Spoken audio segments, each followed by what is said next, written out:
మంగమ్మ చెప్పే చందమామ కథలు ఛానల్కు స్వాగతం. ఈరోజు మనం చెప్పుకునే కథ పేరు వింత భక్తులు. 1950వ సంవత్సరం జూన్ మాస పత్రికలోనిది. పాండురంగ విఠలస్వామికి భక్తులంటే మహా ఇష్టం.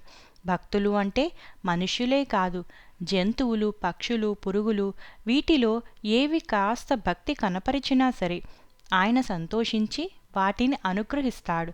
ఒక మాట ఆయన తానంతకు మున్ను గోపకుమారుడై పుట్టి ఉన్న రోజుల్లో అలవాటు అయిన పిల్లను గ్రోవిని ఊదుకుందామని బుద్ధి పుట్టి మురళి తెచ్చి హాయిగా వాయించటం మొదలెట్టాడు. ఆ గానం వినేటప్పటికీ చుట్టుప్రక్కల ఉన్న ఆవులన్నీ ఆనందంలో మునిగిపోయాయి. అందులో ఒక ఆవు ఆ ఆనందంలో పరవశమైపోయి దాని పాలు చేపు వచ్చాయి. ఎవరూ పితక్కుండానే అవి దారలు కట్టి కురిశాయి. అంతలో ఒక పెద్ద గాలి వేసి ఆ పాల నురగలో రవ్వంత తుంపర పోయి పాండురంగస్వామి శిరసు పైన పడింది. ఆ ఆవు భక్తి పారవస్యం వల్ల చేపు వచ్చి పాలు కురిపించటం కనిపెడుతూనే ఉన్నాడు పాండురంగడు. పాలచుక్క తన శిరస్సుపై పడ్డంతోనే అదే ఒక గొప్ప సేవగా తలచి ఆ దేవుడు ఆ ఆవును తనకున్న గొప్ప భక్తులందరిలోనూ ఒకదానిగా చేర్చుకున్నాడు. పాండురంగని ఆలయానికి ఎదురుగా ఉన్న ఒక రావి చెట్టు మీద ఒక కాకి ఉండేది. ఒకనాడు అర్చకుడు పాండురంగస్వామి కోసం అత్తెసరు అన్నం తెచ్చి నైవేద్యం పెట్టి వెళ్ళిపోయాడు. స్వామి ముందు పడ్డ మెతుకులు తిందామన్న ఆశతో కాకి బాణానికి మళ్ళీ వేగంగా వచ్చి స్వామి ముందు వాలింది. ఆ వేగం వల్ల పుట్టిన గాలి మూలాన స్వామి ముందున్న దుమ్ము అంతా ఎగిరిపోయి తుడిచినట్లై పాండురంగనికి సంతోషం కలిగించింది. నా ముందున్న దుమ్మంతా చీపురు పుచ్చుకొని చిమ్మినట్లు పోగొట్టేవు కనుక నిన్ను నా భక్తుల్లో ఒకనిగా చేర్చుకుంటానని కాకిని కూడా తన భక్తులతో చేర్చుకున్నాడు.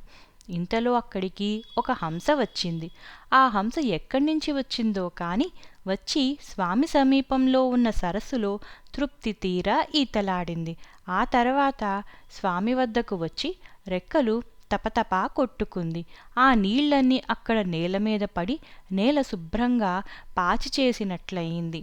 కాకి తుడిచేసింది. నీవు నీళ్లు చల్లేవు కనుక నిన్ను కూడా కాకితో పాటే నా భక్తుల్లో చేర్చుకుంటానన్నాడు పాండురంగస్వామి. కాకి తుడిచింది, హంస నీళ్లు చల్లింది. ఇంక ఎవరైనా వచ్చి ముగ్గు పెడితే బాగుండును అని పాండురంగస్వామి అనుకుంటూ ఉంటే ఒక చిలుక ఎగిరి వచ్చి స్వామి ప్రక్కన వేలాడే ఒక దండం మీద వాలింది. ఆ చిలుకను ఒక అమ్మాయి పెంచుకుంటూ ఉంది. ఆనాడేం బుద్ధి పుట్టిందో కాని ఆ చిలుక ఆ అమ్మాయి గూట్లో దాచి ఉంచుకున్న ఒక ముత్యాల హారాన్ని ముక్కున కరుచుకొచ్చింది. ఆ హారాన్ని దండం మీద కాళ్ల క్రింద నొక్కిపట్టి తన కరుకు ముక్కుతో పుటుకు పుటుకు 4 పోట్లు పొడిచేటప్పటికి హారం తెగిపోయి ముత్యాలు స్వామి సన్నిధిని చిందరవందరగా పడ్డాయి. శభాష్ చిలుక, ఉత్తుత్తి ముగ్గు కాక నా ఇంట ముత్యాలతో ముగ్గులు పెట్టావు కనుక కాకి హంసలకు మల్లెనే నిన్ను కూడా అనుగ్రహిస్తున్నాను అన్నాడు విఠలుడు.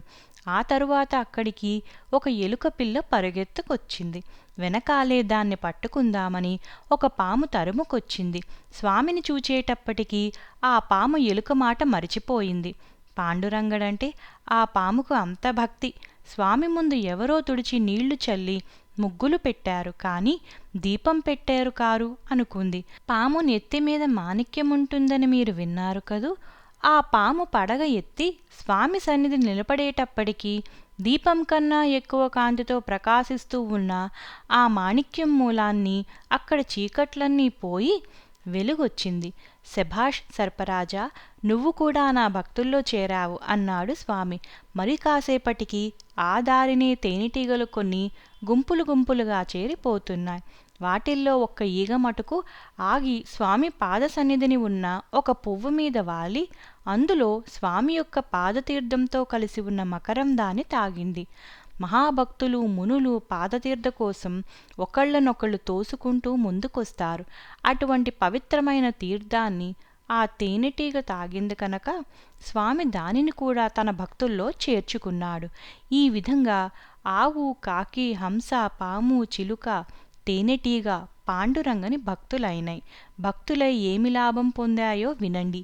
ఆ ఆవు చాలా కాలం బ్రతికి ముసలి పండై ఆఖరికి ప్రాణాలు విడిచేసింది.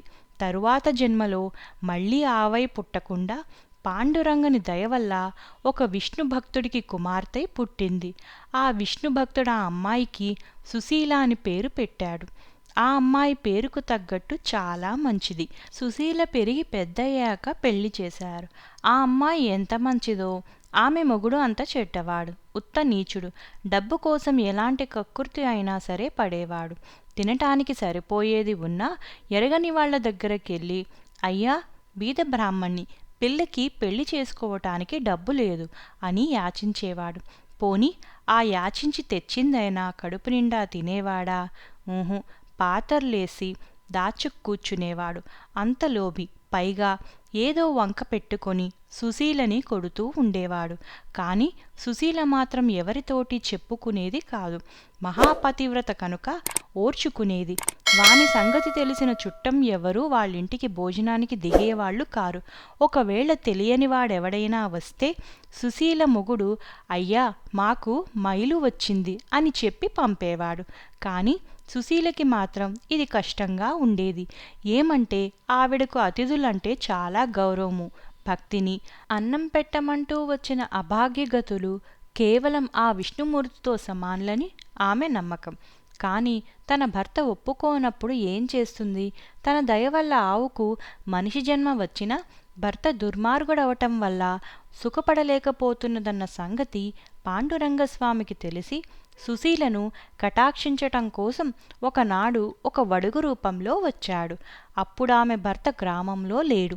సుశీలకు అతిథులంటే ఉన్న గౌరవాన్ని పరీక్షించటానికి ఇదే సమయమని ఆలోచించి ఆ బ్రహ్మచారి ఇంటి లోపలున్న సుశీలను పిలిచి, అమ్మా ఆకలి వేస్తుంది, పట్టడన్నం ఉంటే పెట్టు అని అడిగాడు. ఆమె, ఉండు నాయనా, ఒక్క నిమిషంలో వండి వడ్డిస్తాను అంది. అబ్బబ్బే, నువ్వు వండేదాకా నేనెక్కడ ఆగగలను? చద్ది కుండలో చద్ది అన్నమైనా సరే ఉంటే పెట్టు. పెట్టి చద్ది అన్నం పెట్టడమేమిటి? పెడితే నాకు పాపం, తింటే నీకు పాపం అంటావేమో. నువ్వేమీ సందేహించకు. నా ఆకలి తీరిస్తివా 3 లోకాలను తృప్తిపరిచినట్లే. ఇంక నాకు వచ్చే పాపం మాటన్నావు, జపం చేసి పోగొట్టుకుంటాను అని ఆమెను తొందరపెట్టాడు. సుశీల ఏం చేస్తుందింకా? పీట వేసి అరిటాకు పరిచి చద్దికుండ తెచ్చి వడ్డించుకోమని పెట్టి వెళ్ళింది.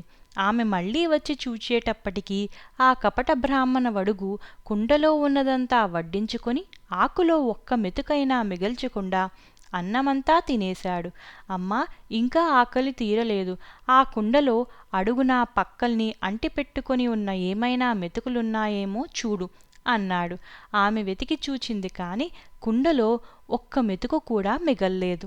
3 రోజుల నుంచి ఏ పూట కాపూట వండుకోవడం, భర్త ఊళ్ళో లేడు కనుక పతివ్రత అయిన సుశీలకు ఆ అన్నం నోటికి పోకపోవడం, అదంతా ఆ తరవానీ కుండలో వేయటం జరిగింది.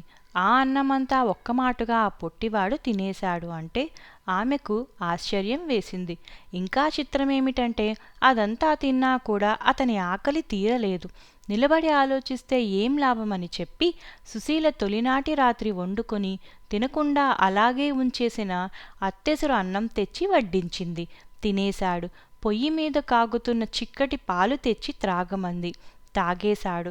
కాని ఆకలి తీరలేదు. ఇంకా ఏమైనా ఉంటే తెచ్చి వడ్డించు అన్నాడు. అప్పుడు సుశీలకు జ్ఞాపకం వచ్చింది. భర్తకిష్టమైన మినపసున్ని, చెక్కిలాలు, చెగోడీలు మొదలైన పిండి వంటలు కొని మొగుడు ఊరుకు ఎళ్ళక పూర్వమే చేసి ఇచ్చింది.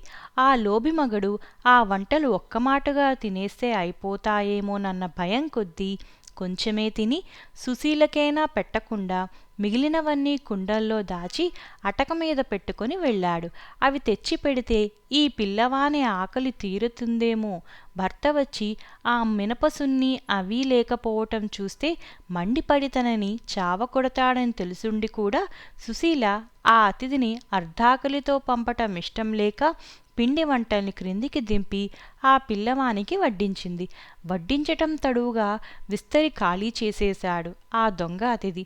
పోని అప్పుడైనా విస్తరి వద్ద నుంచి లేవచ్చా? ఊహు, ఇంకా ఏమైనా ఉంటే తే అన్నాడు. అప్పుడు సుశీలకంతా అర్థమైంది. ఈ వచ్చినవాడు పైకి పొట్టిగా చిన్న బిడ్డలా కనపడుతున్నాడే కాని నిజంగా ఇతను పిల్లవాడై ఉండడు.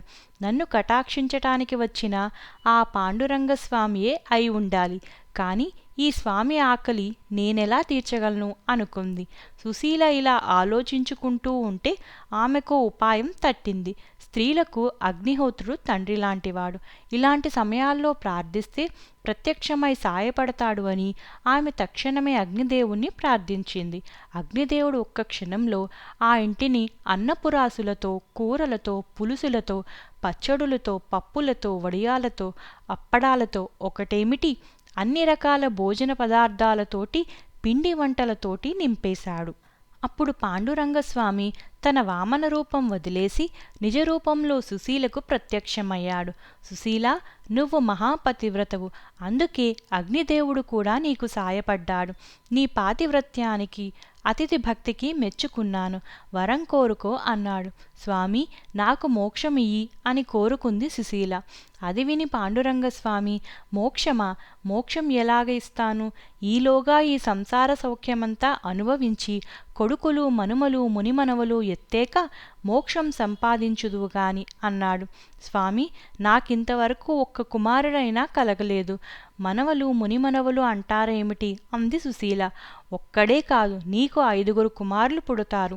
ఆ 5 కూడా పూర్వజన్మలో నా భక్తులే అన్నట్లు చెప్పటం మరచిపోయాను. నీ పూర్వజన్మలో నువ్వో ఆవువి, నాకు భక్తురాలివి కావటం వల్ల నీకీ జన్మ వచ్చింది. నీలాగే ఒక కాకి, హంస, చిలక, పాము, తేనెటీగా నాకు భక్తులయ్యాయి. ఆ 5 నీకు కొడుకులై పుడతారు అని చెప్పి అంతర్ధానమైపోయాడు. పాండురంగడు పోతూ పోతూ సుశీలకి మరో ఉపకారం కూడా చేశాడు.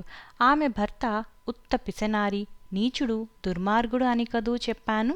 పాండురంగ విఠలుడు ఆ మహాపతివ్రతకు సంసారం సుఖంగా ఉండడం కోసమని ఆమె మగని స్వభావమే మార్చివేశాడు.